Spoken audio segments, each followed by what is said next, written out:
Next stop, Monterey.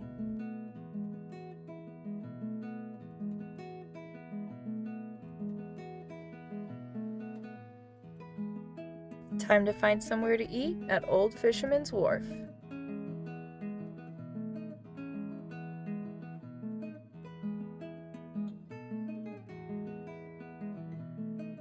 We picked the popular Old Fisherman's Grotto, and our table had quite the view.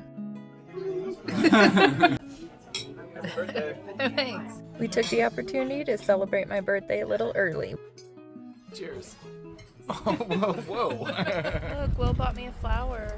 Just kidding, it came with my meal.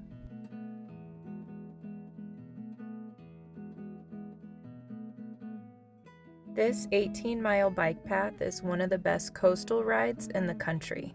Monterey can get a little crowded, so finding free street parking and then biking wherever we wanted was perfect. We parked right across the street from this rookery, a place where harbor seals give birth.